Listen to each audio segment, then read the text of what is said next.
Well, welcome everyone to a transatlantic edition of the Party Line as we welcome first time visitor Cirilia Rose, who is coming to us from London today. Although she lives in Seattle, but she's in London promoting her book, Magpies, Homebodies, and Nomads, that's what we're all here to talk about today, but and teaching some workshops. So, welcome, Cerilia. Thanks for making the trip across the ocean to visit us today. Yes, this is it took ages to just open my laptop and say hello. It's magic, isn't it? I mean, it's just it's Yeah. magic. Yeah, before the internet, these kind of things would never be possible. So we would all Mhm. have to be in London. Oh darn. And Exactly. yeah, to take your workshop. But Mhm. I'm like crazy excited to talk about this book today. And Cool. I guess we've been doing these live events for I don't know, maybe 3 or 4 years now. And Mhm. I just get advanced copies of just about everything that comes out, and some I hang on Mhm. to, and some I pass on to other people or give Yeah. away. But this is one of my all-time favorite books. I mean, and not Thank just you. just not knitting books, but just books. It's just one of my Oh, thank you. all-time favorite books. It's just Yeah. so personal, and Mhm. it's kind of it's a window into a creative life, which I just Mhm. absolutely adore. Tell us how this book came about. While I throw something Sure. at my dogs. Aw, how many are there? Three? There's three of them, and they're all Uh, barking. So, yeah. You're supposed to keep each other entertained. I thought that was uh, the whole theory of getting multiple well, dogs. they don't like it when Work people on a walk puzzle with past our them. house. So I'll just make a Yeah, loud noise. It'll distract them, and then sure. they'll go on. Okay. Oh, it worked. So the book came about. I mean, a lot of my friends have been, had been releasing books around me, and I think I was part of a group of people that we were just bloggers. I say just bloggers because we all know how much work goes into it, but Mm. we were doing it for fun, and we were maybe working in yarn stores or something, but kind of all at the same time, we started to make it more serious and sort of leave other careers to make it more full time. And a lot of them were releasing books. People like Cecily Glavick MacDonald and Melissa Labar, and Jared had started Brooklyn Tweed, and people were publishing, and Isolde was self-publishing, and so I saw everyone around me doing books, and I didn't really have a desire to do a book because I didn't. I was waiting until it felt like the right moment, and I felt like I just was at the beginning of my career, and I just had so much to learn and so much to do, and yeah, I think right when I moved away from Barocco, I thought, well, I'll be in between jobs and maybe this is the time to do it. And, I'm not saying it came completely easily because it was a long process, but I'm really glad to hear that people are enjoying their writing because that part was very hard to write things down that I thought were compelling and also going to be worth, buying and keeping around your house because, yeah, I think we all struggle with confidence, but I was like, what do I have to say? And then I realized that the most interesting thing I have is this weird experience in the yarn world that most of my peers are doing the indie thing, and I'm working with companies and doing a lot of things that aren't necessarily, the things that everyone else is doing. And that's kind of where I started to unlock what I wanted to say. That was a run-on sentence. Sorry, I'll try to avoid those, but yeah, Well, it's that's the different. short We version. all talk that way, but we don't, Hmm. just we don't write that way. But Yeah, well, maybe I did, but I have a good editor, so so that helps. yes.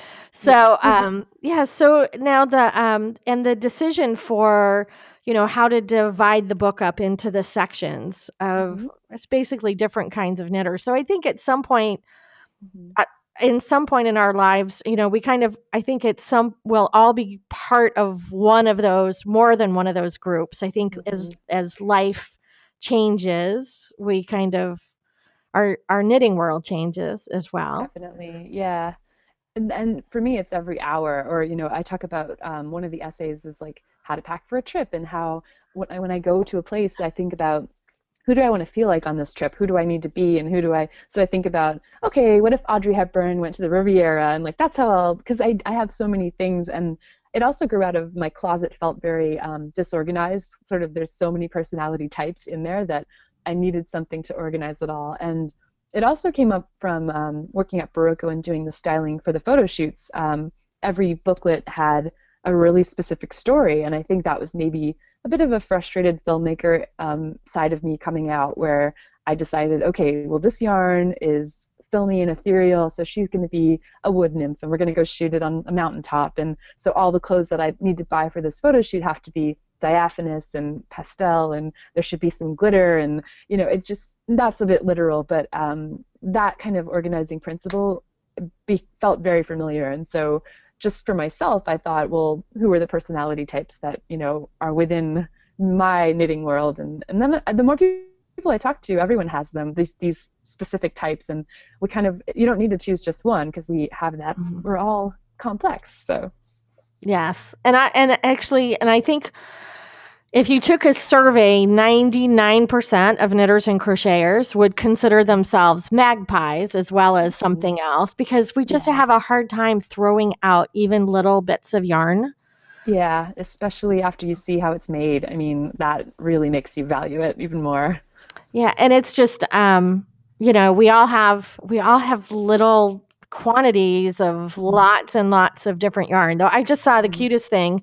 Molly Makes had posted it on their Facebook page where they took all these little tiny leftover scrap balls of yarn, stuck them in a um, one of those shadow box frames with glass in the front, Mhm. and lettered the glass in case of emergency break glass. Yeah. Oh, nice. Oh, Yeah, that's funny. which is I so like cute. that. I think it's a great gift to make for a knitter without actually having to knit anything. So Yes, I love it. I yeah, love it. Yeah, we were just talking about yarn and how just the value of it. And I worked with Marjorie Winter for a while, and she would throw things away when she couldn't untangle them, and I always was a bit scandalized by that. But then she would say, "Oh, my time is more valuable," which I kind of felt was a fabulous like diva thing to say. But yeah, I can't do that. Not I saw a sheep being shorn, and I just thought I can never do that again. I need to find a use for it. yeah. When I And it's tangle also it, a I bit of give it a to my husband and let him untangle it uh, because I don't have the do you know there's a patience for it. Ravelry And he group for doesn't. that? Yeah. Is There's a there? Ravelry group for people who love. I have a coworker or a former coworker who loved to untangle, and it's just like a puzzle. They really get into the Zen kind of meditative process because the more calm you are, the easier it is to untangle something. So I Wow. get that. Yeah. Yep. It doesn't work for me. I get too tense, and then I want to Yeah. break it, and then And you make it worse. And yeah, and then you end up with all those Mhm. ends or useless pieces, and yeah, Yeah. I just give it to my husband. He's got more patience than I do. So, well, let's do a little preview of the book because I know people are Sure. interested in taking a tour, and I Okay. promised them a guided tour of the book Perfect. today, which Yeah. is very cool. So, and Cool. Candy Donahue had already said the cover sweater on this is Hmm. so pretty. And Thank you. where was this shot? I was trying to figure out where this was. There were lots of possibilities for the photo shoot. We talked about doing it in three locations, going to Austin, Texas, and maybe Portland or Seattle, and then New York. And then Iceland was on the table for a while, and that just became logistically too hard. And then it ended up being in Seattle, which is where I live now and have for a few years. And Jared, who did the photography, has family there. So it kind of worked out that he could come back and combine it with a family visit. And Seattle has everything I wanted, which was natural beauty, urban landscapes, really quirky stores and things to pop into, and it just worked out to be easy and perfect. So that it's all in Seattle. So the cover shot was in Discovery Park, which is a place I go to go hiking or running, and you always find weird animals there. So that's what they call it. I think that's one of the reasons they call it Discovery Park. There's also a big lighthouse, and yeah, it's a really fun place to go in Seattle. If you're there, it's also absurdly close to the city, so you can just drive for 5 or 10 minutes and be in this 8 mile beach cliff, cliffside, Wow. amazing environment, and it's right there next to downtown. So Wow. Yeah, it's just this is such a beautiful shot in addition to being a beautiful sweater. And Savannah Gal says she loves that fitted ribbed bottom, which really thanks. takes this cardi to a different Mhm. place. And I like almost the little gathered Mhm. top of the yoke, which I think this is just such a flattering shape on so many different body types. Thank you. I have to confess that this sweater is one of the ones that I talk about this openly, and it might be, I kind of wavered about whether or not to talk about this because it's not necessarily the most, let's see, how do I say this? I don't know, it's controversial. I found this sweater in a thrift store, and it was from Target. It was a Massimo sweater, and I bought it. I wore it all the time. I loved the shape, and decided to just go ahead and make a sweater like this with nicer yarn, basically, because it was a Yeah. cotton yarn, and it had a stain and a hole, and I was like, I want to wear this again. And so it's one of the classes I'm teaching this weekend is called Cool in Your Closet, and it's about doing that kind of thing, which happens in the fashion world really widely, where people will buy, inspiration garments and then just, actually, I took a pattern drafting class at RISD, and there was a whole chapter on knocking things off. And I added some knitterly detail that I felt like wouldn't have ever been done in a machine, cut and sew process. So the shoulders are seamless. You just go right over, and then you pick up stitches. Or actually, I think you decrease right at the little pleat. So there's things that, weren't in the original sweater that I added that would make it fun to make and fun to knit. So it's not exactly the same as the sweater I bought, but I will never claim this as my own design because I completely just remade something I bought. So that might get me some hate mail, but it's how I work a lot of the time. So No, and for me, like I love vintage couture fashion, and Mhm. I must have 100 books on vintage couture, and I have no problem pulling them out and saying, "Oh, wouldn't this be a cool sweater in this shape?" Mhm. So, the germ of the idea comes elsewhere, and I think Yeah. there are only so many ideas in the universe. So, For clothing, I mean, that's so true. And I love going back into history and looking at historical garments and, letting go of the idea that it's your specific thing because most likely someone else has thought of it, and letting go of that pressure to be the inventor it, it's just nice to take that pressure off yourself. And I really promote the idea that it's about your yarn choice and your gauge choice and what you pair it with, and that's where the originality comes in. And it's not necessarily something you have to do by, inventing a shape that no one's ever seen before, because who's going to be able to do that? yeah, it definitely Yeah. takes the pressure off. And Kate says, Mhm. oh, she says, oh, Kate loves the necklace you're wearing now. And It's from Nordstrom. I think it's still available, and it was cheap. there It you was go. very There you cheap. Yep. go. And Candy's saying that she has a sweater she loves that's worn out. She plans to do something similar. And I say, if you can, Absolutely. do it. Hmm. Yeah, it's just, Yeah. it's lovely. And this color is, it's not a color that I normally look at and am drawn to, but it just looks so Mhm. gorgeous over this off-white. It's so pretty. Thank So, you. I actually bought that dress from the photo shoot. I was really lucky to work with a stylist, and I had to buy that gown because it also, you can't tell, but it glitters. It has gold glitter dust all over it, so oh, it's really pretty. pretty. But yeah, I love that murky, weird green yellow. Yeah, it is. Mhm. I'm not even really sure what to call it because it's kind of halfway Mhm. between chartreuse and mustard, but it's really its own color. Yeah. So, Hmm. yeah, and Hmm. this is so pretty. I love braided detail on the brims of Thank hats. I think it you. just Hmm. is such a special touch. Christy calls that color ochre. So, it's actually kind of it's yeah, I think it is. It's ochre with a little Ochre. green added to it, right? So, I thought you said ogre snot. oh no, oh That's what I thought you ochre. said. Yeah. Yes. I'm No, like, yeah, that's true. That is. I'm not sure ogre snot is an official color selection, but Mm. it should be. Yeah. So tell us about this And I'm beautiful. actually knitting with her now. And I'm actually staying with a friend, and the curtains coordinate perfectly. So, yeah. Yeah, so Anyhow, ogre go on. snot is the color, official color. Hmm. So tell us about this beautiful cap. Thanks. It was all about that patch for me. I mean, a lot of the time I'll buy something like a button or a ribbon and design around that because, well, to be honest, I mean, it's really hard to design hats that are original these days because it is an easy entry for a lot of newer designers. So you get a lot of, there's just a lot out there. And I do people always ask me, like, do you look at other designers' work to kind of make sure you're not replicating?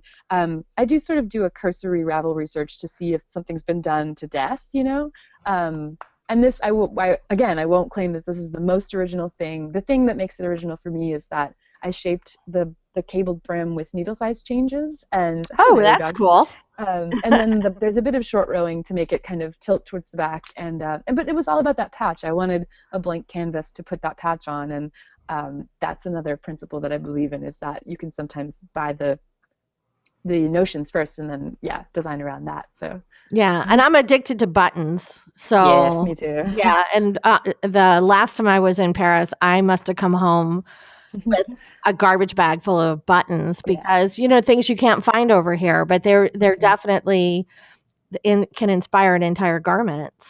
So, yeah, Isn't it really, heartbreaking when they tell you how much it costs and it's like, but it fits in my hand. How is this that expensive? Like, yeah, yeah. and then clearing customs, they kind of look at you when Yeah.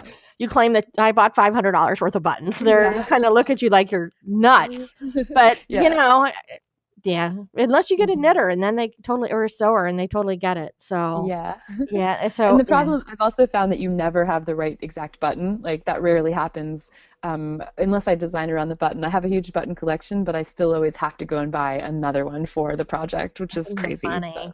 Yeah, yeah. Marianne wants to know, where do you get buttons? Get my buttons. Email me, Marianne. I'm Ooh, happy to tell you because in the garment district there is a great shop. yeah. So yeah, Cool. that's one of my favorite things to haunt. And I will share my favorite in New York, which is Tender Buttons. If you've never been to Tender Buttons, No. it's all vintage, and be careful because, like I said, a handful is really expensive. But all kinds of Bakelite and things that I'll never use because I couldn't dare. Like they're not. No project is worthy of these buttons. So, yeah, I just like to look at them. Yeah. Mhm. And sometimes you just have to do that, right? Oh, yeah. Yeah. And Marianne says she loves tender buttons. Yeah, my Hmm. husband bought me a ball when we were in Alaska, a ball of vicuna yarn. And Nice. it's the same thing. I won't knit with it, but I Yeah. just take it out and touch it. Yep. I That's look some at it, I therapy touch it. yarn. Yeah, it's like it's Hmm. crazy, but you do what you got to do. So this is a Definitely. beautiful little scarf. Oh, thank you. Thank you. So Yeah. tell us the inspiration here, and it's nice because it's not Mhm. one of those big projects. So for people who are Yeah. getting close to the Um, holidays and getting Let nervous. me. I actually have it here with me. If I can find it. Yeah, it's actually right here. I have all my samples because I'm going to go and do the classes and a trunk show. And oh, that's right. We're going to be recording and you won't be having video, but you can just, I'll describe it. The back of it is plain, so you get a break from your knitting. So, and it's also curved with short rows. So it fits really well. So you could just wear it kind of around your neck and then it won't slide around because I really laugh when I read fashion magazines and they talk about how versatile it is to wear silk scarves. And I am a total klutz when I try to wear a silk scarf.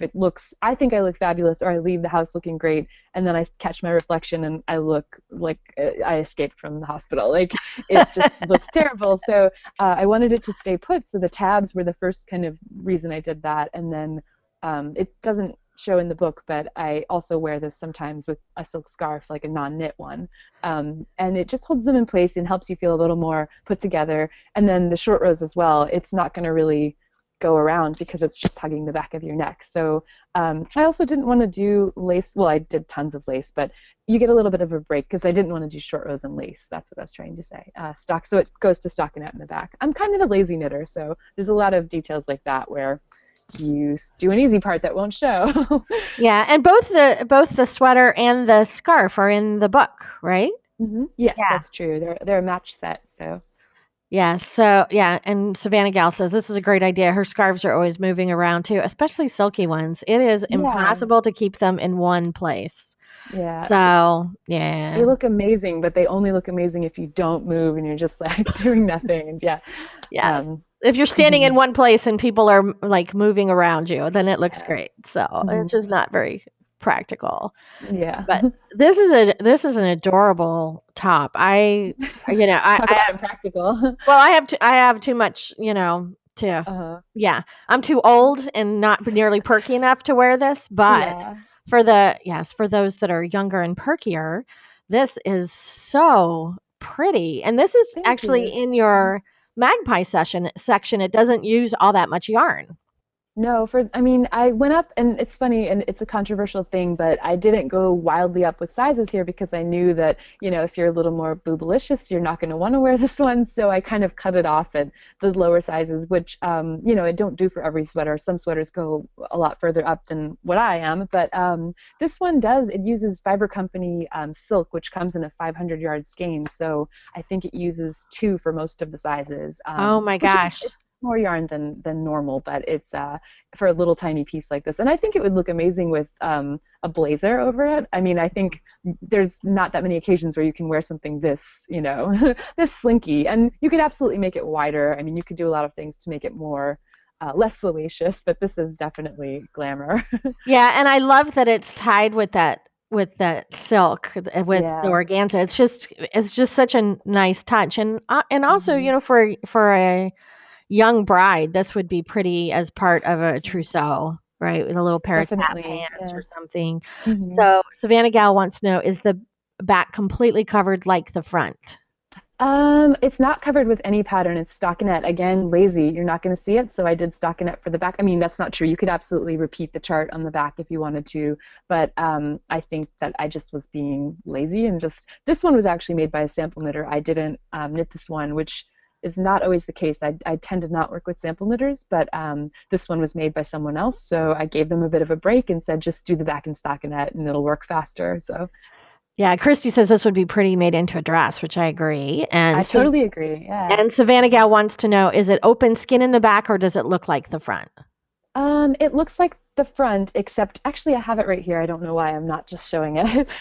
It's stockinette and it's exactly the same shape and size as the front. It just doesn't have the little flag texture pattern. So they're identical pieces, and actually you join in the round under the armpit and you kind of keep increasing. There's little eyelet holes that you increase all the way down, and I think if you just kept Oh, you going, can. You can just see yeah, them a little bit. Yeah. yeah, you could end up with a really swingy dress. That would be really, really fun. It would take a long time to make, but it would be gorgeous. Yeah. Probably not a magpie project, but No. no, a little more yarn would be involved. And Yeah, Savannah Gal said she would wear this under a blazer at work, which I agree. yeah, It's like mhm, it's kind of like wearing leopard print thong under yeah. your navy blue suit, right? It's like, Exactly. A little color, a little slinky, and it feels yeah, amazing. Another thing is that this yarn is so sumptuous and nice next to the skin that I thought, why not make something that's basically, I mean, this is almost an undergarment. So, yeah, and silk is really warm. You could actually wear this as a first layer if you did some more practical straps. So, yeah, very pretty. And I love the the color fanciest too. thermal underwear ever. Oh, Candy wants to know the yarn name again. She missed it. Yeah, I think it's called Penthouse Silk, and it's a fingering weight, and it's the fiber. No, I'm sorry, it's Neighborhood Fiber Company. It's not Fiber Company, which is what I said originally. It's Neighborhood Fiber Company, and the woman's name is Carita Collins, and she does these vivid colors. So it's just incredible. It's yeah, it's that photo does not even capture how much it glows in real life. It's gorgeous. Pretty, pretty, pretty, Hmm. pretty. So, and this is actually the cover sweater with Hmm. a little extra added to it, right? Yep, the little I call it the Kermit the Frog collar because as soon as I made it, especially in that color, I was like, oh wait, he has a little neck ruffle thing that he wears sometimes. But yeah, that was me being a cheapskate, to be honest. I had a teeny bit of curly locks and they were very expensive and well, not very expensive, but I didn't know what I could make with. This is again the whole magpie problem.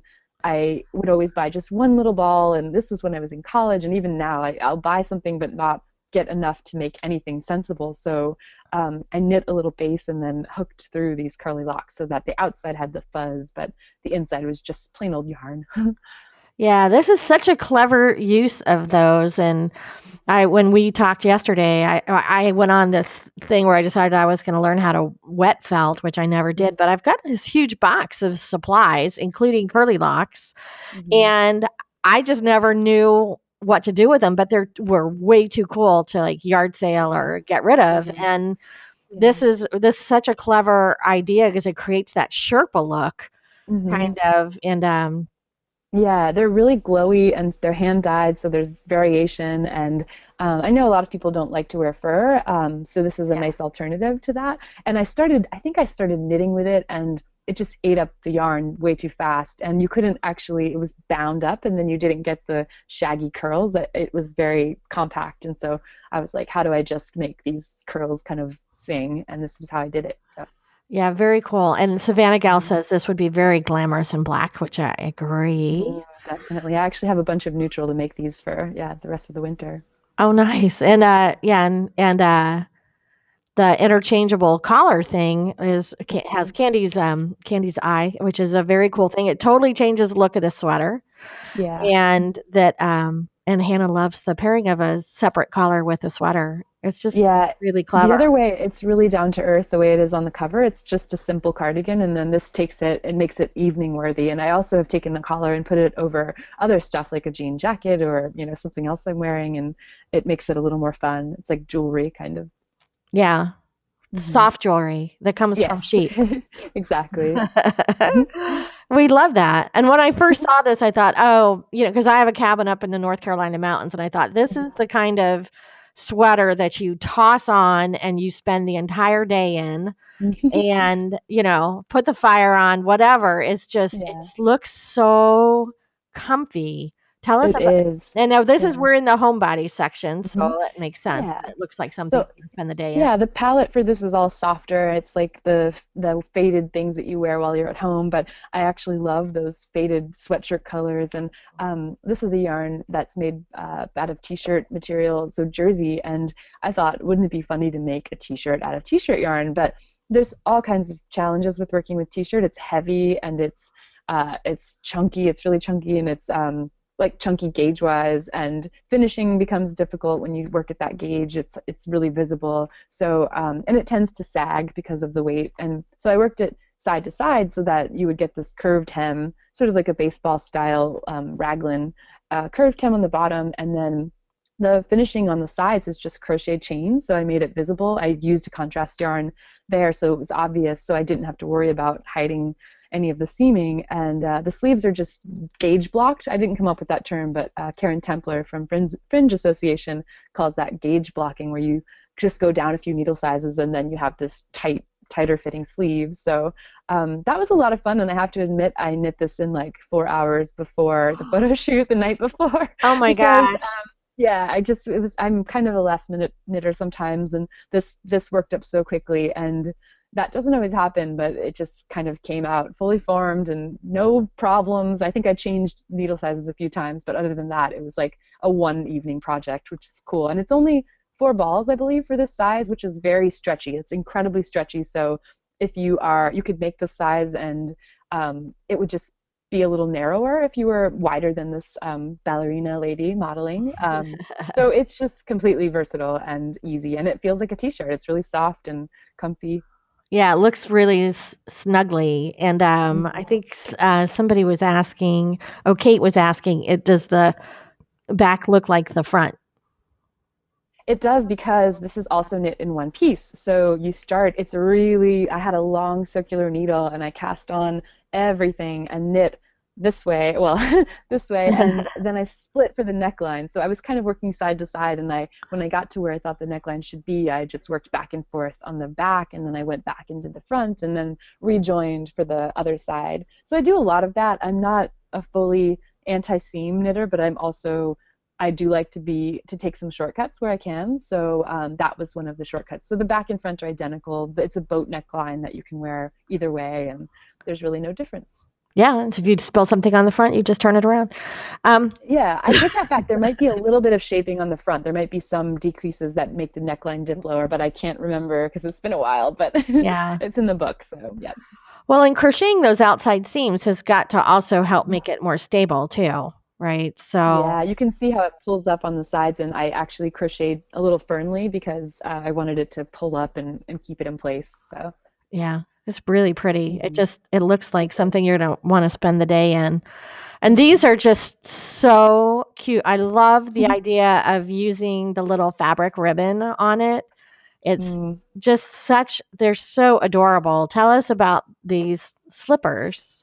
I have a secret about that because these were also I wasn't happy with what I was doing. I meant to embroider the toe, and I kept doing it. And anyone who has tried to embroider on knits knows that it's kind of hard, and getting the look that you have in your mind is a little, yeah, sometimes it's frustrating. So I tried a bunch of things, and eventually just they were just plain green slippers, and I thought this is not ready for photography. And so the silk ribbon was something that I thought kind of added some color and some femininity, and it was a totally last ditch solution. A lot of my sweaters go through many, many versions and things like this because I just can't, yeah, hit it right on the first time. So, Well, yeah, that's that's how why most we of my buy patterns because somebody hmm went through the 6 versions of it before exactly, yeah, yeah. that we didn't have to do.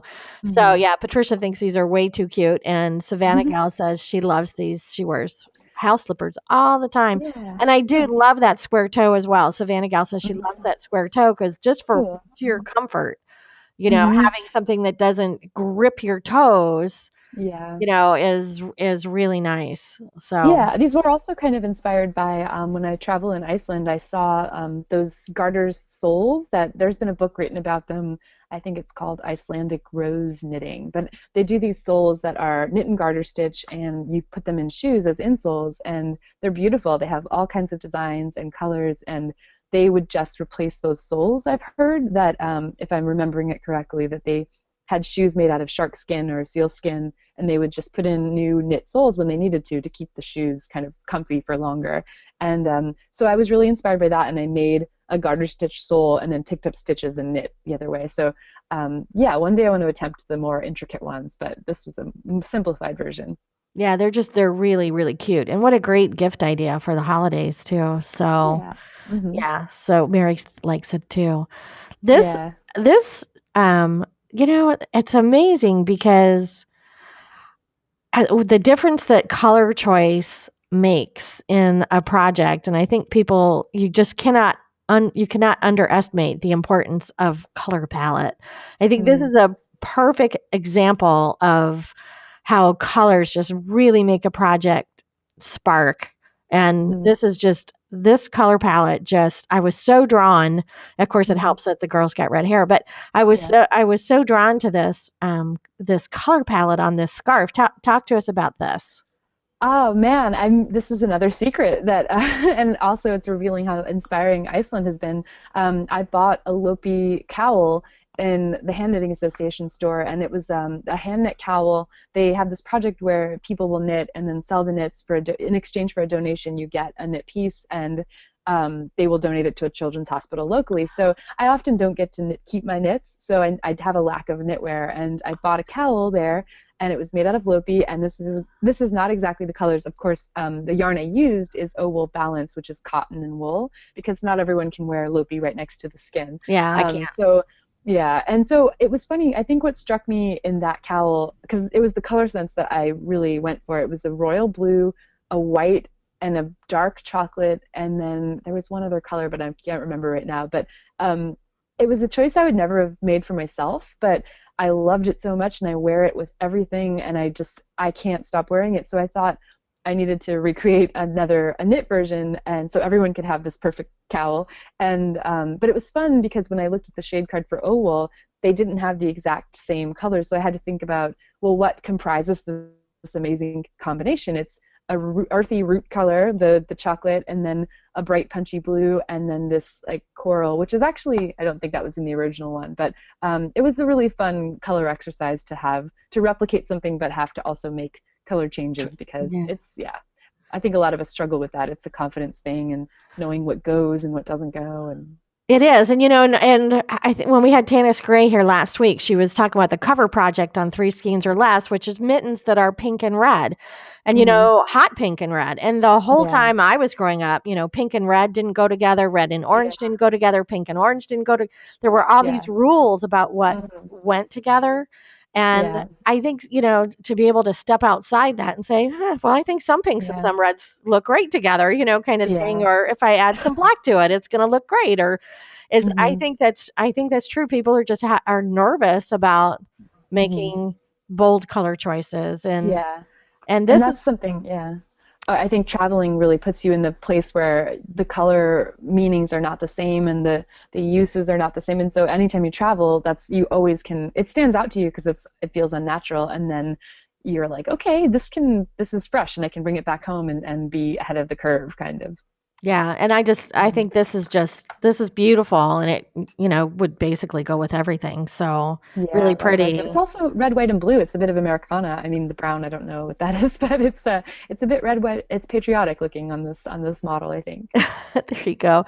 Yeah, and it's funny because well, Savannah Gal says this looks like a nice, easy let, and Christy says this looks like this is the color palette in her living room. So, Christy, Oh, then you nice. would make this, and you could sit on your couch, and it would like you would all go together. Camo. Yeah, I have to say that the yarn totally makes it as well because Lopi has this airlessness, or not airlessness, it has a weightlessness that it's so airy and lofty that I think that's part of why I love it because it stands up around your face and it kind of keeps you really warm and it feels substantial. And this yarn as well, it's a heavier yarn, but it's the cotton and wool together that just feels like an old pair of jeans or sheets that you've had forever, and it's so comforting. So I really like this yarn. Yeah, very pretty. I'm gonna have to check Thanks. that out. Hmm. So, and this is this would be really really cute as part of a trousseau as well. Yeah. I just think this is it's just the perfect top for a summer vacation or a winter vacation in a hot place. Yeah. Especially to show off your tan shoulders if you've been Hmm. out in the sun. Exactly. So, so Yeah. yeah, tell us about this project. This is another one where the yarn, I'm really a yarn thinking designer. I have to design for a specific type of yarn, or often I'm given a yarn and then I have to think of things to make with it. So this yarn just screamed thermal to me because it's so cushy and soft and nubby. And, I also wanted to make that a little bit, more feminine and free. And it's also very related to this idea of the ribbon closure as the strap. Is something that I had been kicking around for a long time. So I got it out of my system with this one and with the silk halter that we saw earlier. This is obviously a very different version, but this is, yeah, it's just something that I always had in my head. This using a ribbon, it's all scrunched up here and it looks kind of like a one neckline, but you can make it wider if you need to, so it's more low cut. This was sort of the modest version. You could also tie that up and keep it totally closed. There's a lot of ways to wear it, but I love the feeling of this one too. It's like next to skin soft, and it feels like old, worn in clothing that is just what you want to be wearing at home. Yeah, absolutely. Mary says this is gorgeous, which I agree. And Thanks. the top texture actually reminds me of like the texture on thermal underwear, That's where exactly what I was going for. oh well in that case Yeah. success because that's what it looks like to me. It's Cool. Hmm. when I think of like that kind of thick warm winter underwear, that's what Hmm. it undergarments. Yeah. That's what it reminds me of. Yeah.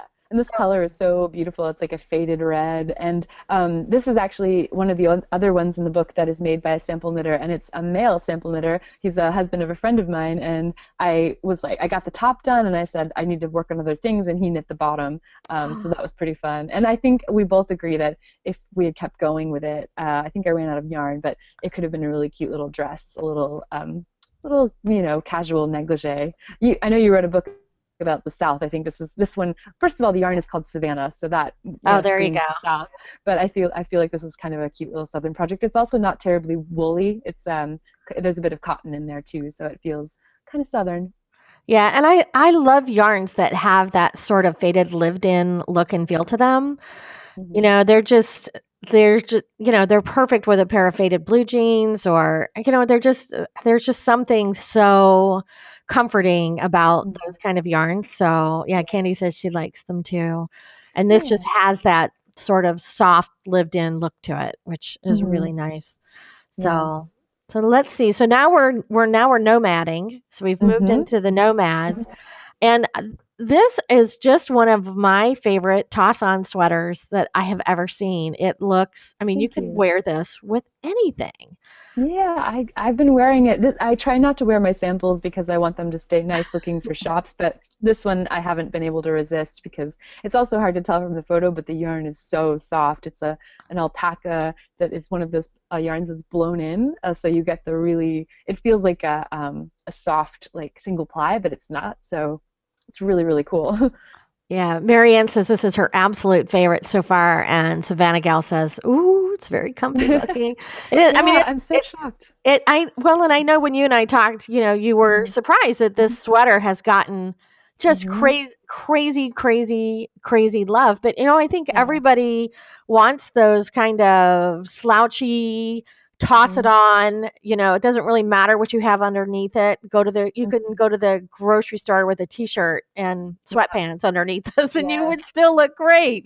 So That's good to hear. Yeah. This yeah, one, I mean, this is the one, I think it was the very last sweater that I made, and it took about 3 years to make all the things, and I was working and doing other things. So it took me a long time, and some of them are closer to the style that I have now because one of the things I say in the book is that it's an ongoing process. You're always changing, and I try to freshen things up, and totally change my mind about things. And then this one, I thought, okay, this is controversial. It's really big. It's a lot of knitting. There's pockets right at the hip. I'm a hippie person. It doesn't need to be embellished, but there's bobbles which people don't like. It's a lot of controversial garment decisions that I thought this is going to be the dog of the book. There's always one that just like gets totally panned, and it was the complete opposite. Everyone likes it, so it's totally blowing my mind, which I'm really. And it's also black, which is hard to photograph. So I mean, I'm just shocked. So yeah, and shocked and and thrilled. and I will say in the room, it's like people. I mean, people are like crazy in love with the sweater, and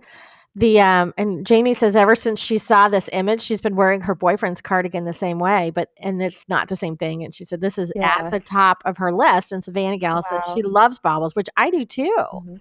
I Me love too. I love baubles. working them. And you have to just find the right bobble because some of them are really, I like a really small, tight Yeah, bobble. I Some of agree. them just look like they're flapping around. And yeah, it's just about the right bobble for the yarn and the project. Yeah. It's You don't funny, want the to you reason don't want a my, bauble that looks like a skin tag. I mean, no, you no, want a exactly. real bauble. So, Yeah.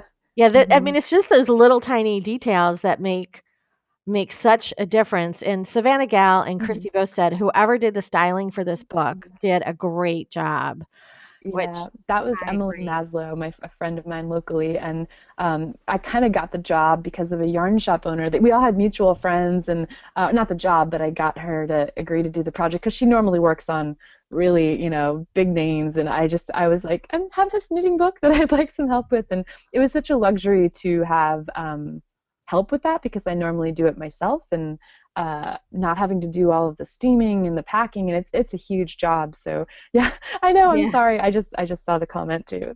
Yeah, Savannah Gal Yep. says skin I'm tags pissed. and ogre snot. It's been an interesting, yeah, I would say that's probably the first Yeah. time I've used either of those terms in the 100 Hmm. plus interviews that Yeah. we've done. So Yep. Cirilia Rose. Gross. Yeah. So the reason I want to say to Jamie that the reason it might be not the same, and this is hard to see from the photo that we've got right here, but this sweater has a really odd construction. So it's not a front or two fronts and a back and two backs and sleeves. It's actually two sections that fit together like this. So you're knitting the front and the back and it's shaped so it increases, so it starts kind of smaller and then it gets bigger and bigger and bigger, and then when you join them it's like if you have the book, you can see that there's a seam in the back that's exposed, so there's a spine along the back, and I did that for a couple of reasons. I wanted pockets right at the side, so usually patch pockets are in the front or in the side, you have to go in, but I just wanted them right where hands naturally fall, and that's kind of what I came up with. The solution for doing that was making two halves that go together like this. So yep. And the exposed seam is it's also a detail I picked up from Nora Gone. She always likes to do that, and it's really ridgy and cool looking.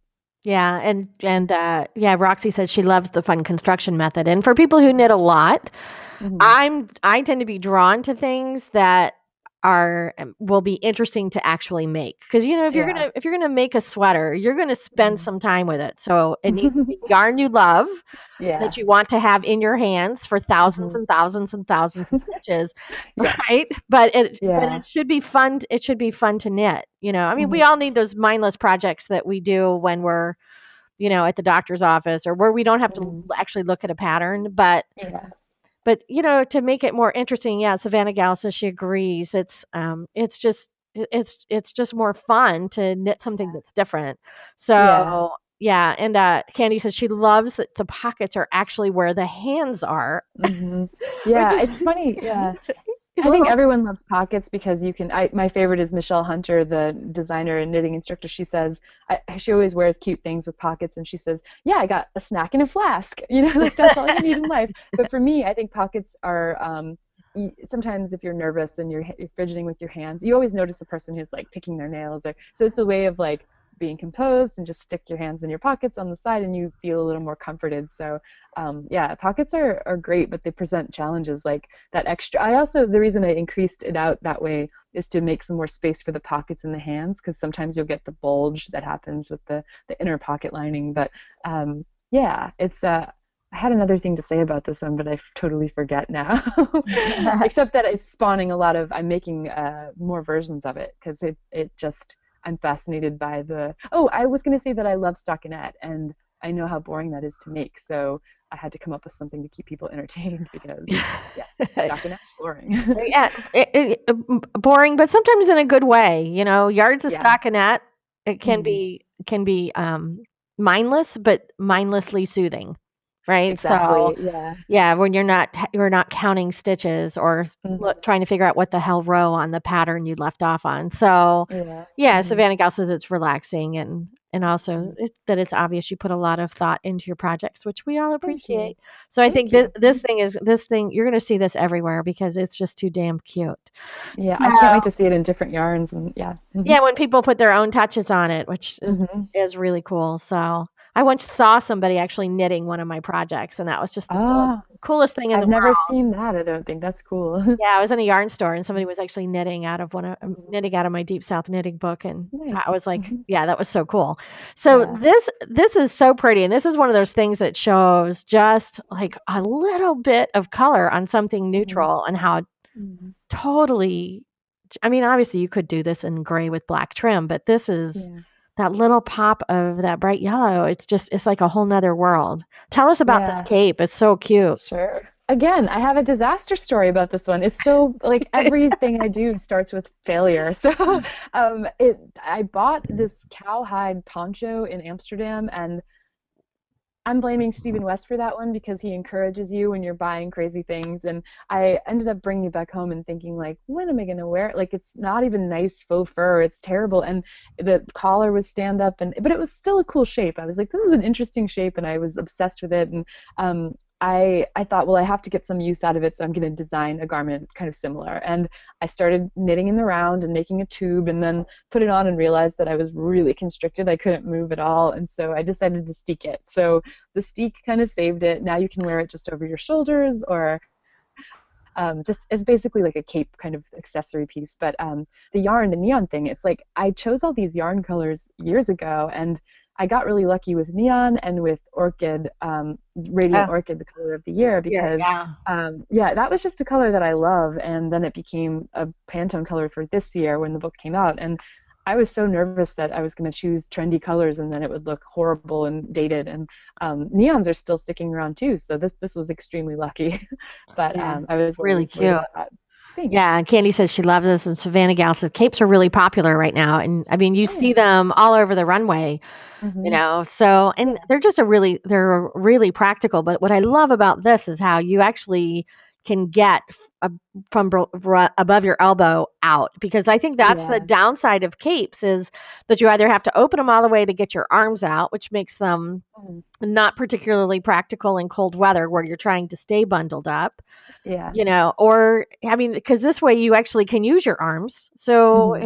it's more sweater weight than it is, Yeah. Phantom of the Opera style. So Yeah, and I will admit it takes confidence to wear a cape because, it's not something people wear all the time, and you look fancy and cool, and people are going to look at you. And I think you have to get used to that kind of thing if you're going to wear. I mean, kind of just go for it. That's what I say because if they're looking, they're probably thinking, oh, I wish I could pull that off. Even if they do think you look crazy, who cares? Like if you're happy, then just do it. But capes are definitely a step above cardigans in the drama department. yeah, I agree. But this is such a wearable piece. I mean, it, I mean, over jeans, over a skirt to work. I mean, it's such a wearable piece.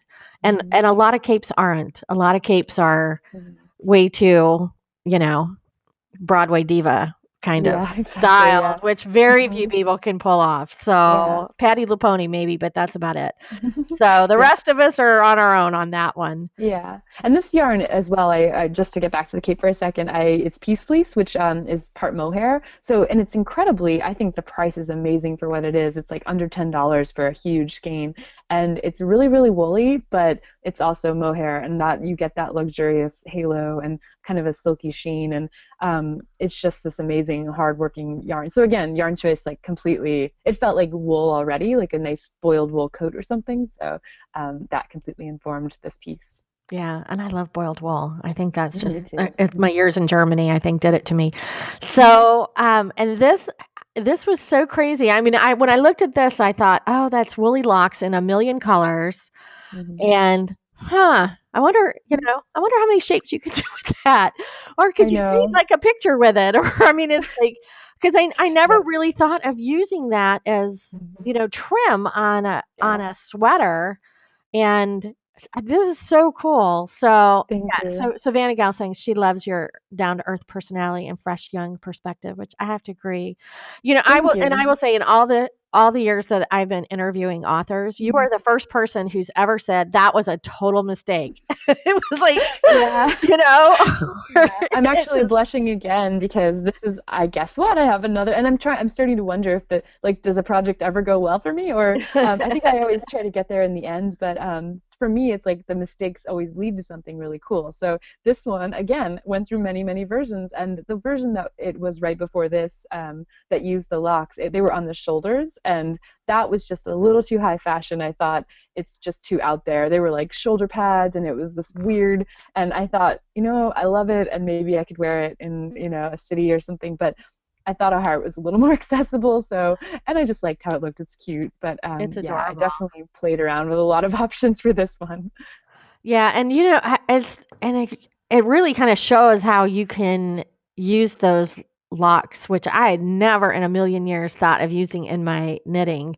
You could do them in cuffs, you could do a design, you could do, I mean, it's, yeah, I mean, if you have no chest, you could do a band and give Yeah, yourself breasts. I mean, interesting. it's like, yeah, Yep. so it's Savannah Gal said it was a good decision on this one. Yeah, So I yeah, and agree. it probably is going to fit better under a jacket too than if it were up on the shoulders as well. So you get Yeah. the use out of it, Mhm. but really really clever. And Thank so you. Roxy wants to know about. Sorry, Savannah Mhm. Cal. Sorry, she thinks I'm talking to her about the no chest. Um, so Roxy wants to know: do you knit in the locks? Are they needle felted on? How are they? How do you attach them? Yeah, it's sort of like a thrum. That's what Chrissy just said, I noticed. And I actually just got a crochet hook and sort of hooked it through. And you could also kind of wind the end and put it on a tapestry needle and pull it through. But in the end, I mean, cutting them and you didn't really need to do much because they were so curly and coiled. And once you start packing them in, they really want to stay put. And they were, I think, 2-inch long pieces, and they just stay put. And they don't. What I did, I think the hardest part was being random with my placement. It's really hard to be random, and I was picking colors and having to make sure that I distributed the neon okay. And but yeah, you could needle felt it on. I think that would make it permanent. The nice thing about this is that I was able to kind of undo it and redo it really easily. So that, like I said, they were all on the shoulder before, and I carefully undid them and moved it to the chest. So you could take the decoration off of this and have just a plain old pullover. So that's kind of cool about that method. And needle felting is a bit more permanent, but knitting in, I definitely did not do because that would have required thought ahead of time. And as you have learned, I roll with the punches and modify until I think I'm happy with it. Yeah, Hmm. so funny. So and then this military style jacket, and which is it's so funny Hmm. because you said you started this book 3 years ago, and this military Hmm. styling is all over the runways for this fall and winter. It's just Oh, everywhere. So I it's think you're funny. This just is a the first step sweater. ahead. You're just a step Maybe ahead. this was the first sweater, and actually, I think my fashion taste kind of leans kind of classic. So maybe it's just that military is a good look and it comes back every few years. But this was the first sweater I made for the book, and it was all about those buttons because those are Nikki Epstein's buttons for I GHC. recognize them. Yeah, and they're so cool. And I couldn't, I was like, I need to use these in a project and use a lot of them. So I came up with the military style double breasted thing. And the yarn, it's Cascade Eco wool that's like, I think it's 2.5 skeins for that sweater. It's so much, so much yardage. And Wow, and that yarn is at a great price point too. So Mhm, mhm. yeah, I love the little like kind of I-cord detailing that it just looks so That's, finished. It just looks really finished. yeah, So, oh, thank Christy you. says she's a new mom with not a lot of time for knitting, and so Mhm. she says once she can commit to a large project, this is her deal. So Thanks, that's nice. Yeah, yeah, this this is one's made in, yeah. this will Oh, sorry, never I go was out. gonna say, No, this will never go out of style. This is like one of those classic pieces that you yeah. can pull out 20 years from now and still wear, right? Yeah, and So, this also has some details like the top two buttons are actually snapped on, and they're fake. They're kind of just snap in place, and then the rest are buttonholes. But you could even do snaps all the way down because I think part of it is, you have to have that neat row of buttons, so to make it look sharp. So that was a detail there. And this is also one piece for the body, and then the sleeves are knit separately and set in because I wanted a really sharp looking shoulder. Again, military, influence, but yeah, it's a lot faster than you might think because I think it's on a 9 needle and it's oh all one wow. piece. So it's kind of all finished when you're done with the knitting, you're kind of all done except for that shoulder seam. So I would recommend trying it. It takes a little longer than, a long big scarf. So Yeah, and Savannah Gal says she's never done an I-cord edge. That would be new. And I will tell you, once you do one, you will want to put them on everything yeah, because they look amazing. Yeah. yeah, they're such a nice finishing detail, and it's Hmm. gives you such a clean finished Hmm. edge that yeah, you'll want to put them on And it's everything. so easy. It's so easy to do. And then the bind off, it changes to the bind off at the top just so it looks the same, but they're worked differently. So yeah, I-cord is amazing. Yeah, you'll love that. So, all right. So, oh my gosh, what an amazing book! And this, of course, is only 12 of the projects in the book. So, if you want to see the rest, you know what you're going to have to do. You're going to either have to go to your local yarn store and Hmm. check it out and buy it there.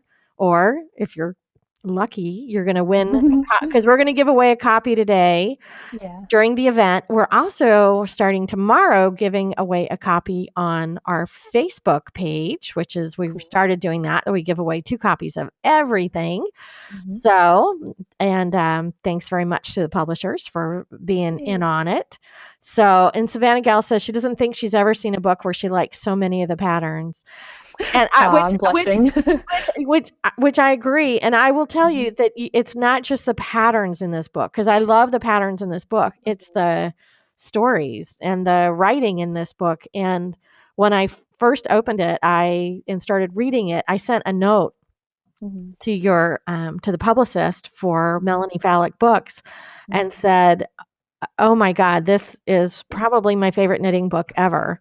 Mhm. And because it's so deeply personal, and Mhm.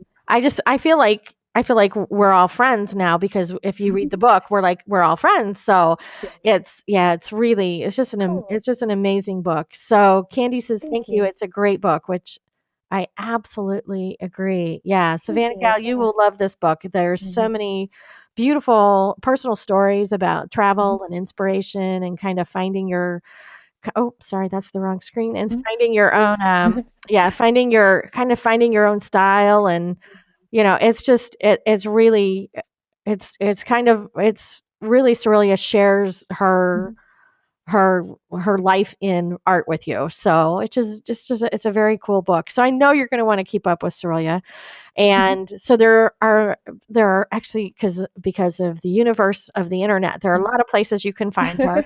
Like, well, right Yes. now you can find her in London because you're teaching. Are you teaching at iKnit? Is that where you are, in where you're I'm in teaching London? at Loop. At Loop. Teaching at Loop and doing a book signing. Yep. Hmm. Yep. So if you're in London, then lucky you, you Yeah. can go check that out. But Mhm. so here you can go to CiriliaRose.com Mhm. and you can keep track of what Cirilia is doing. And Mhm. then also, if you're on Ravelry, Cirilia has a designer page, which oddly Mhm. enough is called Cirilia Rose. Go figure.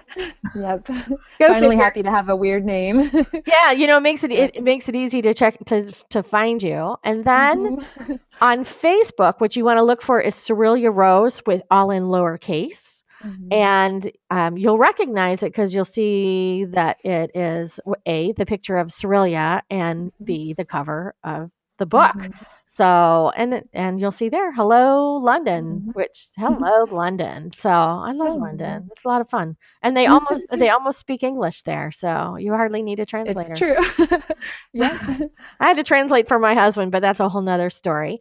And then on Twitter, also Cirilia Rose on Twitter, you'll recognize the front of the locks, the curly locks sweater. And for Hmm. people who just can't get enough media, you can Yes. also keep track of Cirilia on Hmm. Instagram.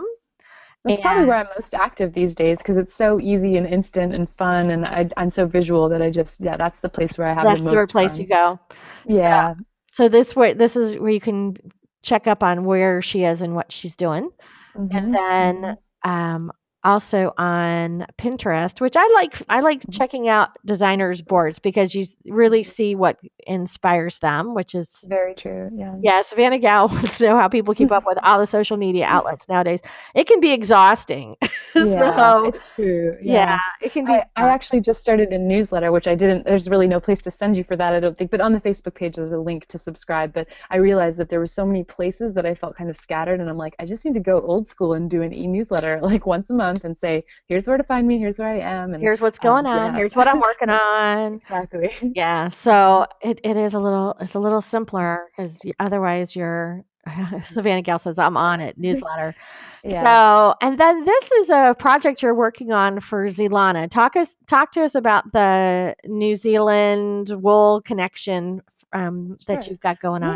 on. So I'm now working for a company called Solana. They're based in New Zealand, and they make possum blends, and they're really amazing. I've been a fan for a long time, and the parent mill, I actually worked with them to make a yarn while I was at Skacel called Kenzie, which has gotten pretty popular, and it's available at a lot of yarn stores. But the possum yarns are more of a luxury blend, and yeah, it's really kind of amazing stuff. And so I've liked it for a long time, and I think I actually knit the cover sweater out of the Remu DK before I maybe even met the person I'm working with now. So it's a long time kind of passion, this yarn company. And then, now I'm doing this kind of formal work for them, but we've always been chatting about all kinds of stuff, yarn names, colors, and just the business of yarn because it's fun to meet someone who's kind of a similar age and is interested in this stuff. And so we became friends. I should say my friend is Jamad and now my employer. So and we kind of brainstormed what could we do for a blog. And blogs are, if you've been doing it for a long time, there's sort of like the things that you do. And I feel like people, someone was mentioning having trouble keeping up with social media.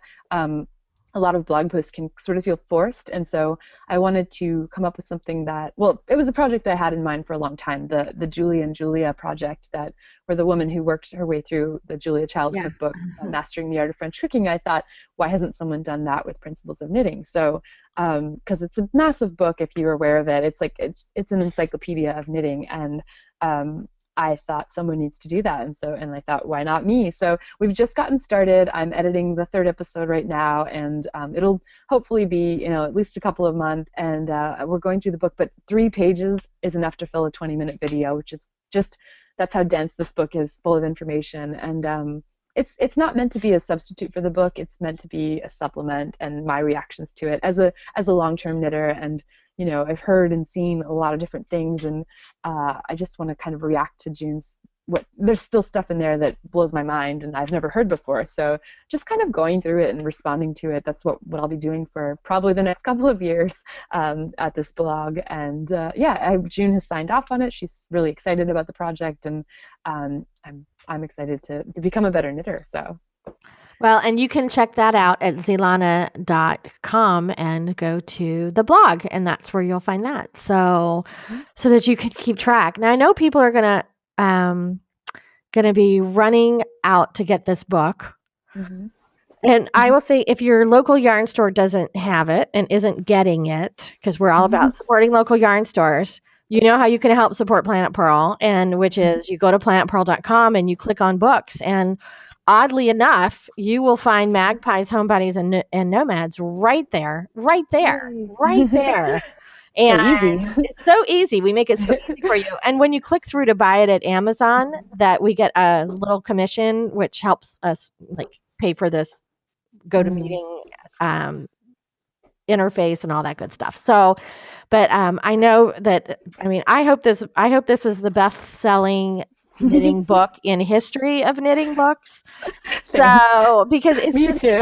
yeah, it's such an amazing Mhm. book, and I think and it's so nice to see a book that's more than just a collection of patterns. Mhm. So Yeah. it's I mean it's absolutely beautiful. Thank I'm you. gonna gush. It's really embarrassing. So Thanks. I'm just gonna but burrow into a hole.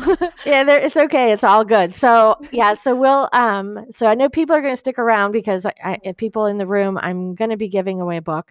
So, and if you don't win, of course, you could also go and enter starting tomorrow. I think at 9 o'clock, we'll post the contest for a copy as well. So, Cirilia, who's knitting you stuff for the holidays? Oh, that's a good question. The people of All Saints and let's see, Icelandic knitters who I never met, and no one. It's so sad. No one knits for me. That's a good question. Oh, did you ask who I'm knitting for? No, Because who's that, knitting for okay. you? No one, no one. Yeah. Yeah, I that's wish I could train sad. my cat to knit. Yeah, it's actually I've been taking up machine knitting, and that so I guess the machine is knitting for me because it's just yeah, you can get a lot done, and I don't feel guilty knitting something for myself if it only takes a day. So Oh, well, there you have it. Yeah, I haven't been able to get mhm, anybody to knit for me either. So mhm. Candy R says she's got a friend who's spinning for her, which Yeah, that's yes. And anybody who's that's going really to give you cool. yarn is whether it's homemade or otherwise is a Hmm. good friend. Anybody who Yeah. gives you yarn is a good friend and Hmm. gets it. So, well, hope you have a fabulous trip to London and are you thinking about a second book? Oh, that's a good question. It's funny, the whole process was it was really intense and just balancing everything else. It was hard, but now that it's out there and people are liking it, I'm totally thinking about another. But yeah, maybe not for a while, or I don't know. I don't know. I have to work 10 more years in the yarn industry to amass the stories and the gossip, and then I'll do it. Yeah, well then you'll come back and chat with us, right? I should say We'll be actually first that on your there list. Yes, and I should say that there's a magazine that is currently being printed for Zalana that will be available at yarn stores that carry Zalana, and it has a lot of little stories and articles and photos, lots of beautiful photos. So that is my next project for books. Well, good. Well, we'll be looking for Yeah, that as well. thanks. Well, thank you so much for joining us today. I just can't tell you how much I've appreciated it. And Mary says thank you for this awesome discussion, which I agree. This was such a wonderful opportunity to talk with you, and I wish you all the best. People in the room do Thanks. not disappear because you know what's coming up next. It's book time. So, Yay, good luck. yeah, so you're getting lots of love in the room, and which I